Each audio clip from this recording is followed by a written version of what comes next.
Everyone see this? Um, Yes. can everyone see this? Okay, perfect. All right. Hi, my name is Rose Sabatino. I do go to the University of Pittsburgh and I'm in my last year of the dietetic program. So yeah, today we're going to be talking about meal prepping and batch cooking. Jen thought this would be a great idea to kind of introduce to everyone that's a part of Happy Feet. So we'll just leave questions until the end. But yeah, let me know if you guys have any questions at the end.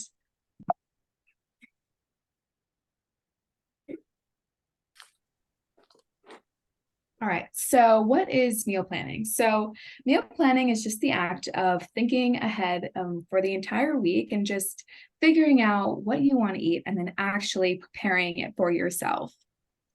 Some benefits include saving time as well as energy.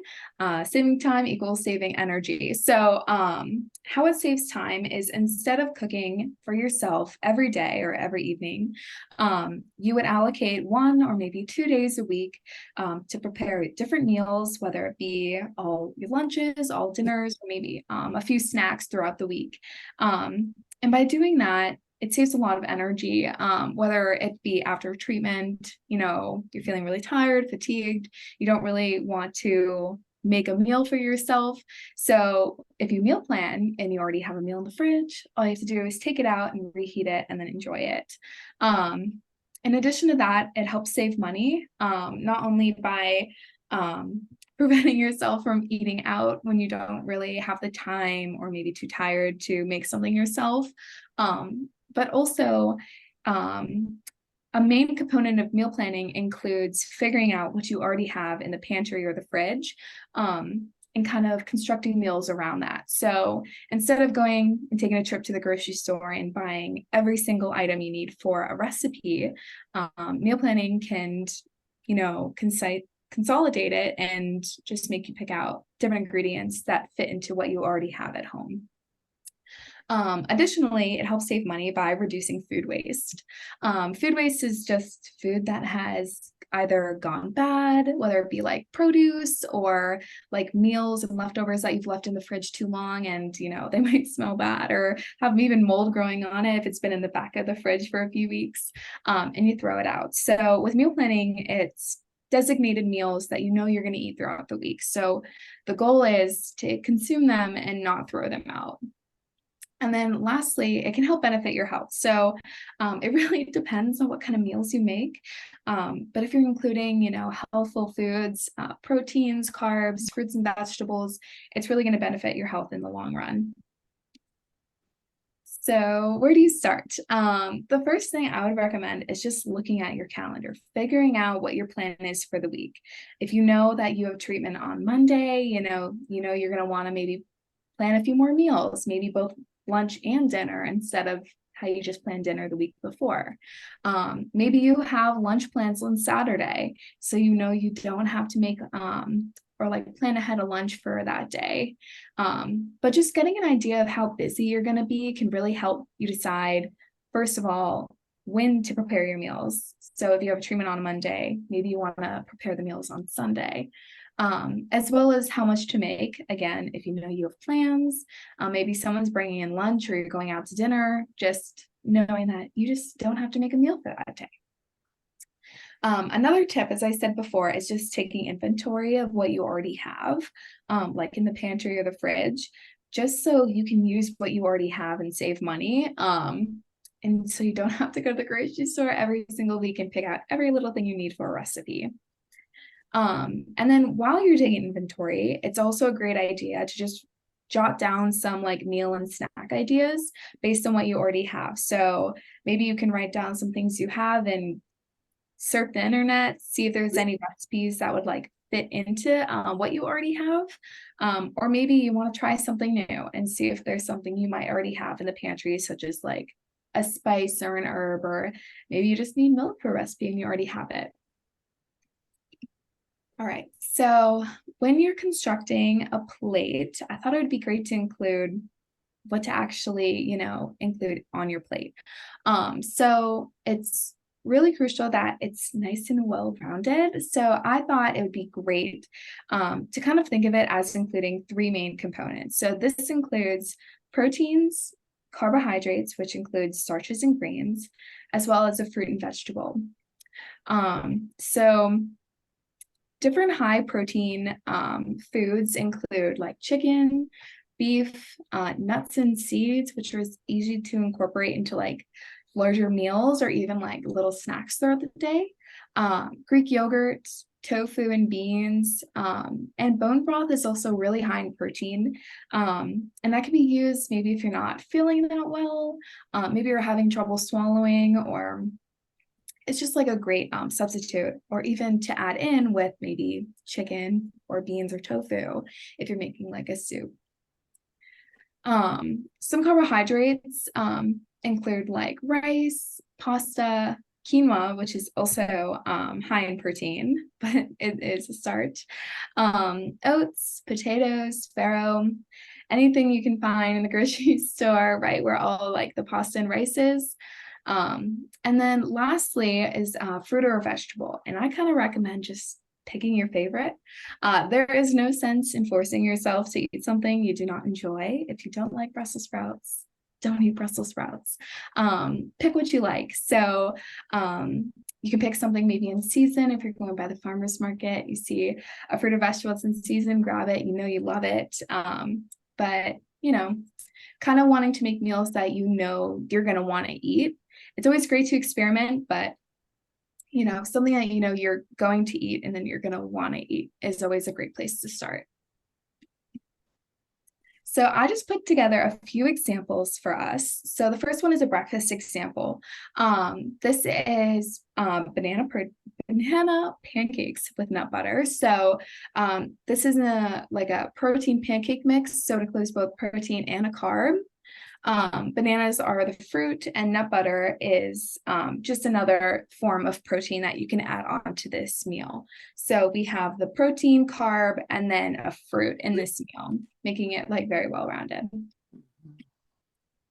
This is a snack example. So we have Greek yogurt, which is high in protein. It actually has more protein compared to like regular yogurt. So if you are ever at the grocery store and you see this huge shelf of different types of yogurt, try and reach for the Greek yogurt just because it has higher protein. Then we have some peaches, which is sadly going out of season, but I always enjoy them in my yogurt. And then some granola for a nice carbohydrate to add to this to keep you full for a long period of time. And then lastly, we have a lunch or a dinner example. So here we've mixed both the bone broth and the chicken breast. So 2 forms of protein. And then maybe you add some carrots, some onions, whatever you like to add to some soup, and then some couscous, which is another great form of a carbohydrate. So as you can see from all these different examples, I'm kind of pulling one or 2 items from each group. Obviously, it's always awesome to include more fruits and vegetables, but sometimes you can only fit one, or you might only have carrots in the fridge, and you can't add don't want to take a trip to the grocery store and buy like 1,000 different types of produce. So now we're getting to the section of how to actually prepare and store the meals that you've made. So I thought it would be important to touch on internal food temperatures. So this is because of just food safety. So it's pretty important to avoid contracting like foodborne illnesses. And this can be done through like the handling of foods, preparing, as well as consuming different foods. So this is a part of the preparing process. So cuts of meat, such as like steak or pork chops, need to be cooked to a lower internal temperature compared to like ground meats, like its ground counterpart, such as like ground beef or ground pork, anything like that, or like ground sausage, just because in larger pieces of meat, the bacteria is on the outside. So when it's all ground up, what's on the outside goes into the inside. So it just needs to be cooked a little bit higher to make sure that you're not getting sick.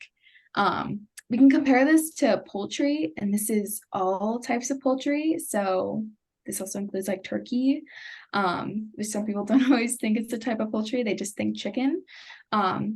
Every kind, so ground turkey, drumsticks, wings, breast, anything needs to be cooked to 165 just because of the risk of salmonella. And if any of you guys have a thermometer, kudos to you. I hope everyone gets a thermometer after this presentation, just because it is so important to be checking the internal temperature of the foods that you're cooking, just to make sure that you're not getting sick, not getting anyone in your family sick, especially if you're at higher risk, such as if you're in treatment or not. So after you've prepared the meals, you have two options. You can store it in the fridge or you can store it in the freezer. Storing meals in the fridge, baseline ballpark estimate is about 3 to 4 days for most meals, because this includes like the meats, starches, even beans and tofu. That's about the limit. So I definitely recommend that if you are putting some of the meals you've prepped directly into the fridge after preparing them, that you're only making about 3 to 4 servings. So you're only going to eat it for a maximum of 4 days. If you're cooking something and it has 8 servings and you're keeping it all in the fridge, I hope you have someone else in the house or you'd be eating it like twice a day. It's just crucial to think about how long it can last in the fridge and how much you're making. Yogurt can last up to 2 weeks, which is awesome if you're making like parfaits. So you only have to buy like one like bottle of it and it'll last you 2 weeks. Yeah. So the counterpart, storing meals in the freezer, most things can last between 3 to 4 months. However, this is only if they're stored properly. It's recommended that freezer-safe bags and containers are used. Usually it'll say on the package that it's freezer-safe. If it doesn't say that, I would not recommend putting it into the freezer. I've actually had a container shatter on me because I put it in the freezer and I took it out. So it should be saying freezer safe if you're going to be using it in the freezer, especially for that longer period of time, like 3 to 4 months. So I just have a tip in here. If you would like, you can buy like quart size Ziploc bags or smaller containers to help with the portioning of meals. So what I said in the last slide is, these meals only last in the fridge for 3 to 4 days. So if you freeze, let's say eight servings in 1 gallon Ziploc bag and you take it out, the same principles apply, even though it was frozen and, now it's in the fridge. So unless you have more people in the house or, you want to eat it for both lunch and dinner, I would recommend just buying those smaller bags just so you can fit maybe 2 or 3 servings in it instead of having a big gallon bag and thinking, oh, I'll just put everything in there and then I'll thaw it and then refreeze half of it. It's not really recommended that you refreeze something once it's been thawed after cooking. So once something's thawed, it is thawed. Don't try and refreeze it just because of bacterial contamination. So I'm just going to go over a few common roadblocks while batch cooking. So the first one is food spoilage.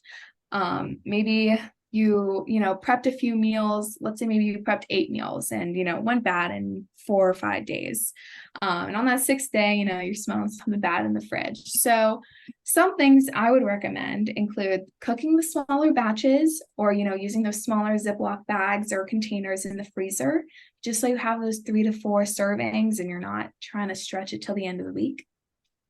I'd also recommend maybe reevaluating your schedule. Maybe the food went bad because you went out to lunch twice that week, and the lunches that you prepared for the week, you didn't eat them that day, so they went bad. So just taking another look at your schedule, figuring out like, hey, I don't need lunch on these days. Some days you can't plan ahead, spontaneous things do arise, but just trying to take another look and figure out like, hey, my week more realistically looks like this versus like what I thought. Another one is getting sick of the prepped meals by the end of the week. This one happens to my roommates a lot, and it's also happened to me. So something I recommend, and I actually do myself, is prepping 2 different meals for the week. How I do this, and how a lot of people do this, is they either prep 2 different meals on one day. So let's say you're prepping them on Sunday. You cook 2 different meals. The first meal goes in the fridge and the second meal goes in the freezer. And the day before that first meal runs out, you take it out, let it thaw, and then the next day it's ready to eat for the next few days. Some other people, they might prep one meal on Sunday and then they might prep again on Wednesday. Honestly, it's just whatever works for their schedule. Whatever works for you works best.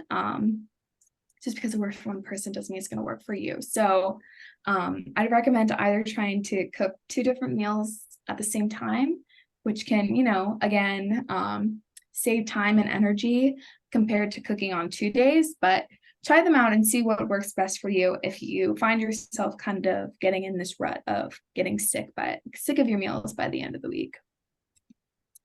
And the last one is not really knowing or understanding how to actually thaw leftovers. So I went into this a little bit, and the importance of understanding how to thaw and maybe knowing not to refreeze something that was frozen prior and thawed. So the first rule of thumb is letting something thaw in the fridge for at least 24 hours. Again, this is a ballpark estimate. It does depend how much you are thawing, and like maybe it's like if it's a soup versus if it's, chicken, like a full chicken breast, that chicken breast is going to take longer than the soup. Another mode of thawing leftovers from the freezer includes microwaving and reheating on the stovetop. Do not thaw anything in warm water. Maybe your parents did it. Mine also did that, but it increases the amount of time that the food is in the temperature danger zone, and that's where bacteria grows. So we kind of want this process to be quick and easy, or in the fridge where the temperature is controlled. Microwaving and reheating on the stovetop is going to take a little bit longer if it is frozen solid compared to if it was thawed and then heated up on the stovetop or in a microwave. But if you're in a time crunch and you got to take something out of the freezer and throw it in that microwave, whatever works for you. Another few tips I wanted to give is just cutting down on food cost. Some ways you can do this is by buying in season. So as we know, I kind of brought this up earlier, we're phasing out a peach season and maybe we're going into apple season. So the cost of apples are going down, but maybe the prices of peaches, strawberries, blueberries are, they're skyrocketing just because they're out of season and they need to be imported in from other areas that are growing it. So buy local, buy in season. You can easily look it up, what's in season in Pittsburgh online. Right now we're going into squash season, so those are going to be going down in cost as well. But buying in season can be a cheaper way to just grocery shop in general. Another tip is purchasing bulk items. I am not saying go to Costco and buy everything in bulk, but if you have a larger family, maybe that works for you. But some tips I give is buying larger containers of yogurt instead of those smaller portioned sized ones, just because those tend to be a little bit more expensive. Additionally, like larger packets of chicken might be cheaper. Maybe there's a sale going on, throwing a packet in the freezer, using it maybe the next week. But just looking around, going into the next point, looking around for coupons and sales.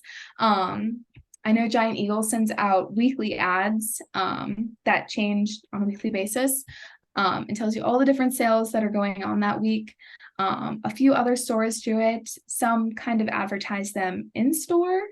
I would say try and look at the sales and coupons prior to shopping, just so you can kind of fit it into what you already have to buy for the meals you've prepared. Just because something's on sale in the store doesn't mean it's like going to work with your like recipes. So it can kind of lead to like impulse buying. Another tip is just avoiding brand products.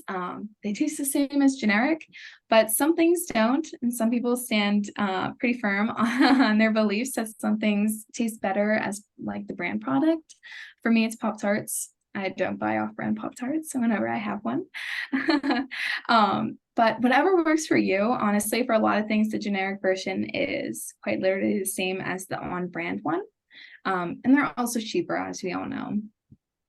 And then lastly, canned and frozen fruits or vegetables are nutritionally adequate. They are like on equal stance as fresh produce. So don't think of them as any less than if you're going directly to the fresh produce aisle. These also last longer in your pantry or freezer, and they can be taken out and used, whenever you need. And they don't go as bad as fast. So that's a great plus to them. And they also tend to be cheaper depending on where you get them. Now we're going to go into a few general nutrition tips. So the first one is just try and consume high protein snacks throughout the day if you really just can't achieve it through your meals. It's really important for maintaining muscle mass. Especially if you're going through treatment. It's really important that you're consuming adequate protein. Some examples of high protein snacks include trail mix, nut butter with different fruits. I like apple slices with it. Cheese sticks are also high in protein. Maybe trying to go for like the lower fat one. Greek yogurt parfaits, as we kind of went through before. Hummus, which is made with chickpeas, a type of bean, and maybe pairing it with some pita chips or vegetables, whatever, you enjoy. And then lastly, knowing that we all need to stay hydrated, even though we're kind of phasing out of summer, still want to drink your water. But knowing that hydration doesn't just come from what we drink, but also what we eat. So the drinks, water, milk has a high water content. Tea, coffee, 100% fruit juice, and coconut water are all great forms of hydration for us. And then some fruits and vegetables like watermelons, strawberries, pineapples, zucchini, which again we're phasing out of, bell peppers, celery, and cucumbers are all high water content fruits and vegetables that it's great to like include in our diet just to make sure, maybe if we're not drinking enough, we can get it through our food. Lastly, I just wanted to leave everyone with some helpful websites. The first one, cookforyourlife.org, is just a website that provides a lot of recipes. And you can actually narrow them down based on health considerations. So let's say you're dealing with nausea or you have trouble swallowing. Maybe you have like any like GI problems. You can actually tailor the search based on any symptoms that you're having, as well as cooking preferences. So if you're vegan, pescatarian, maybe you're looking for more salads or something like that, you can again tailor the search based on any of those preferences. This website also includes a lot of articles and blog posts about a multitude of nutrition topics. So it's great to browse through and see if anything sparks your interest and give it a read. Lastly, the last website is oncologynutrition.org, and this is through the Academy of Nutrition and Dietetics. So it is available to the public, and it does include a lot of kind of like readings on different health topics, as well as a few recipes that you can use as inspiration for your next meal or snack, which is, always great to have. But if you're looking for recipes, definitely Cook for Your Life. And if you want to do, a little research and learn about a few health topics, oncologynutrition.org is also a great organization. So this is all I have for you guys tonight. So I guess after this, we'll just open up the floor to any questions, and I can always back up to any slide if anybody needs to see something for a little bit longer.